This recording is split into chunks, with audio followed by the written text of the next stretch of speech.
নমস্কার, আমি doctor Sujoy Dasgupta, consultant gynaecologist এবং ইনফার্টিলিটি এবং আইভিএফ বিশেষজ্ঞ। গত মাসে একজন দম্পতি এসছেন, তারা আইইউআই করতে চাইছেন কারণ তারা অনেকদিন নিজেরা ট্রাই করেছেন, ওভুলেশন ইন্ডাকশন করেছেন, হাজবেন্ডের স্পাম নর্মাল আছে।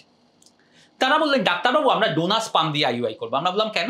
বলছে না, আমরা তো এতদিন ট্রাই করলাম, হাজবেন্ডের স্পামে তো প্রেগনেন্সি আসছে না, আমরা তাই ডোনার স্পাম নিতে চাইছি।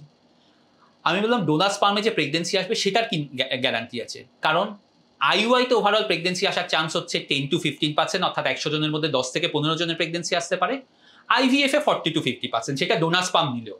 ডোনার স্পামে প্রেগনেন্সি আসবেই সেটা তো ঠিক নয়। আর হাজবেন্ডের স্পাম যদি ঠিক থাকে তাহলে ডোনার স্পাম নিয়ে আপনার আলাদা কোনো লাভ হবে না। বরং মনে রাখতে হবে, এখন কিন্তু আমাদের দেশে বেশ কিছু আইন হয়েছে, এআরটি অ্যাক্ট হয়েছে, তাতে কিন্তু ডোনার স্পাম এরকম ইচ্ছা মতো কিন্তু ইউজ করা যাবে না। অর্থাৎ এই ধারণাটা ভুল যে আমার নর্মালি প্রেগনেন্সি আসছে না, আমার স্পাম দিয়ে তাহলে আমি ডোনার স্পাম নিয়ে নেব, সেটা কিন্তু ঠিক নয়। কারণ মনে রাখতে হবে, হাজবেন্ডের স্পামে যদি প্রচন্ড প্রবলেম থাকে তাহলেও কিন্তু ডোনার স্পামের দরকার নেই, তাহলে কিন্তু হাজবেন্ডের স্পাম দিয়ে কিন্তু আইইউআই বা আইভিএফ করে প্রেগনেন্সি আসতে পারে।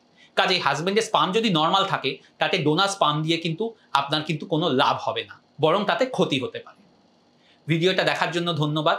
যদি এ সংক্রান্ত আপনাদের আরো কোনো প্রশ্ন থাকে তাহলে আমাদের ফেসবুক পেজ বা ইউটিউব চ্যানেলের মাধ্যমে যোগাযোগ করতে পারেন।